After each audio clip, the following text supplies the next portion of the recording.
안녕하세요. 오늘도 복된 날입니다. 오늘은 이사야 3장 13절에서 4장 6절 말씀을 살펴보겠습니다. 집안에 불이 났을 때 가장 먼저 해야 할 일은 무엇입니까? 먼저 불을 끄고 망가진 것을 드러낸 뒤 다시 사람이 살 수 있는 집으로 만들어야 합니다. 오늘 본문에서 하나님은 시온, 즉 이스라엘을 그렇게 다룹니다. 먼저 불의한 지도자와 교만한 시온을 심판하십니다. 그러나 심판에서 멈추지 않으십니다. 더러움과 피를 씻으시고 남은 자를 거룩하게 하시며 자신의 영광으로 보호하십니다. 13절에서 15절입니다. 여호와께서 변론하러 일어나시며 백성들을 심판하려고 서시도다.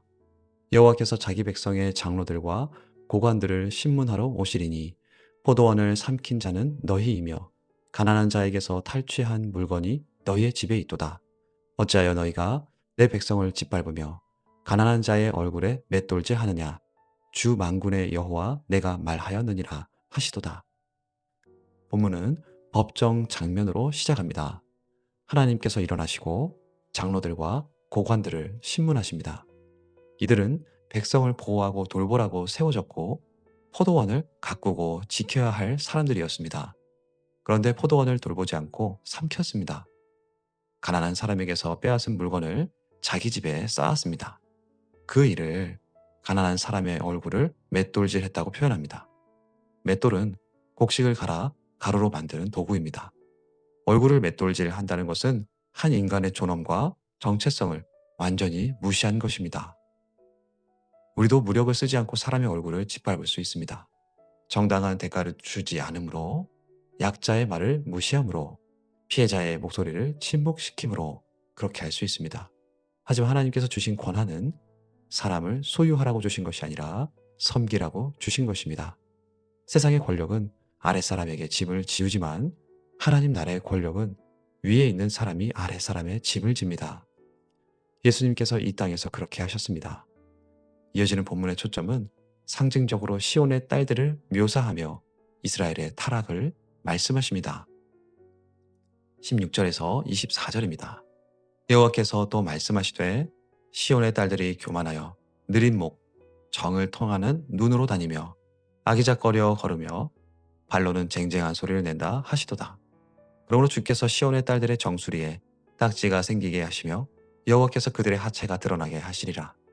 주께서 그날에 그들이 장식한 발목고리와 머리의 망사와 반달 장식과 귀고리와 팔목고리와 얼굴 가리개와 화관과 발목 사슬과 띠와 향압과 호신부와 반지와 코고리와 예복과 겉옷과 목도리와 손주머니와 손거울과 세마포 옷과 머리 수건과 너울을 제하시리니 그때의 썩은 냄새가 향기를 대신하고 노끈이 띠를 대신하고 대머리가 숱한 머리털을 대신하고 굵은 베옷이 화려한 옷을 대신하고 수치스러운 흔적이 아름다움을 대신할 것이며.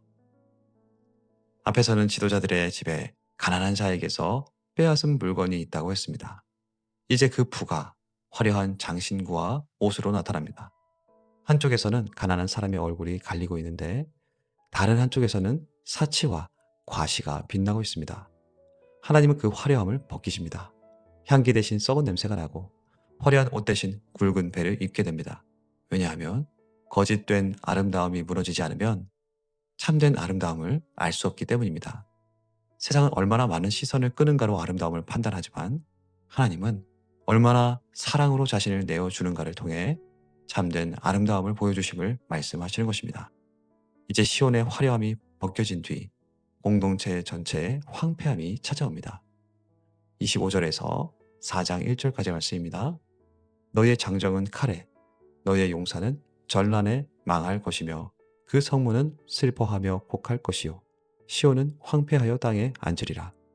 그날에 7 여자가 한 남자를 붙잡고 말하기를 우리가 우리 떡을 먹으며 우리 옷을 입으리니 다만 당신의 이름으로 우리를 부르게 하여 우리가 수치를 면하게 하라 하리라. 장정들은 전쟁에서 쓰러지고 성문을 슬퍼하며 시온은 땅에 주저앉습니다. 전쟁 이후 7 여자가 한 남자의 이름으로 불리기를 요청하는 장면은 당시 사회의 붕괴를 보여줍니다. 한때 시온의 딸들은 사람들의 시선을 끌기 위해 자신을 꾸몄습니다. 그러나 이제는 사회적 수치를 피하기 위해 한 남자에게 속해 있기를 바라는 것입니다.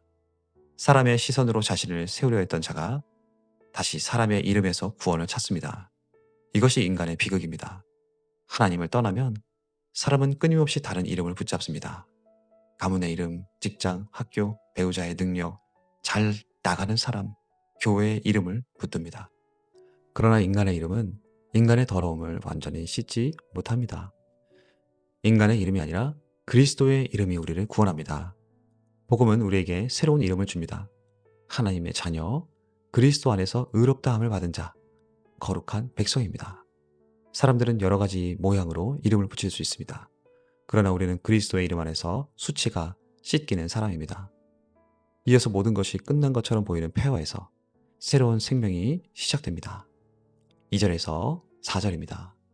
그날에 여호와의 싹이 아름답고 영화로울 것이요 그 땅의 소사는 이스라엘의 피난한 자를 위하여 영화롭고 아름다울 것이며 시온에 남아있는 자, 예루살렘에 머물러 있는 자, 곧 예루살렘 안에 생존한 자 중 기록된 모든 사람은 거룩하다 칭함을 얻으리니 이는 주께서 심판하는 영과 소멸하는 영으로 시온의 딸들의 더러움을 씻기시며 예루살렘의 피를 그 중에서 청결하게 하실 때가 됨이라. 불타버린 숲에서도 보이지 않는 뿌리에서 작은 싹이 올라옵니다. 처음에는 너무 작아 보이지만 그 싹 안에 숲의 미래가 들어있습니다. 폐허에서 시작되는 새로운 생명을 여호와의 싹이라 부릅니다. 이 싹은 심판 이후 하나님께서 주시는 회복이며 장차 오실 메시아를 바라보게 합니다. 그리고 하나님은 심판 후에도 남은 자를 보존하십니다. 그들은 하나님의 은혜와 긍휼로 보존된 사람입니다. 하나님은 그들의 더러움과 피를 씻으시고 거룩하다고 부르십니다. 이제 하나님께서 회복된 시온 위에 다시 임하십니다. 5절에서 6절입니다. 여호와께서 거하시는 온 시온산과 모든 지폐 위에 낮이면 구름과 연기, 밤이면 화염의 빛을 만드시고 그 모든 영광 위에 덮개를 두시며 또 초막이 있어서 낮에는 더위를 피하는 그늘을 지으며 또 풍우를 피하여 숨는 곳이 되리라. 앞에서 시온의 딸들은 장신과 화려한 옷으로 사람의 이름으로 자신을 덮으려 했습니다. 하지만 하나님께서 자기 백성을 죄와 심판의 폐허에서 다시 이끌어내셔서 하나님 자신이 백성의 덮개가 되십니다. 아름답게 장식하려 했던 그들을 하나님의 영광으로 덮으십니다. 그리고 출애굽할 때 광야에서처럼 구름과 불과 같이 인도하시고 보호하실 것을 말씀하십니다. 인간의 이름이 아니라 하나님의 임재가 우리의 수치를 덮습니다. 사람의 보호가 아니라 하나님의 보호가 우리를 안전하게 합니다. 오늘날 우리도 경제적 불안, 관계의 갈등, 질병, 끊임없는 자신을 증명해야 한다는 압박 속에서 살아갑니다. 화려한 장신구와 옷, 그리고 여러 가지 이름을 붙어야 살아갈 수 있다고 믿습니다. 그것들을 우리의 피난처로 만들려고 합니다. 그러나 인간이 만든 초막은 폭풍 앞에서 쉽게 무너집니다. 그러나 그리스도께서 버림받으심으로 우리는 하나님의 안전한 덮개 아래 들어가게 되었습니다. 그리스도 안에서 우리는 우리의 죄성과 우상을 보게 하셨습니다. 그러므로 그리스도께 나아가 우리의 연약함을 아뢰시길 축복합니다. 그리고 참된 피난처와 인도자 되시는 주님의 품 안에서 나를 보고 나의 가치를 발견하시길 바라고 축복합니다. 이 시간 하나님 앞에 섭니다. 오늘 나는 어떤 이름으로 부름받길 원합니까? 그리스도 안에서 탐욕과 위선과 불의를 보게 하옵소서. 내게 붙은 여러 수식어와 이름이 이 세상의 우상에게 매이지 못하게 하옵소서. 사람의 시선이 아니라 그리스도의 사랑 안에서 제 가치를 발견하게 하옵소서. 주님 안에서 피난처를 누리고 주님의 인도하심을 경험하게 하옵소서. 기도하며 나아가겠습니다.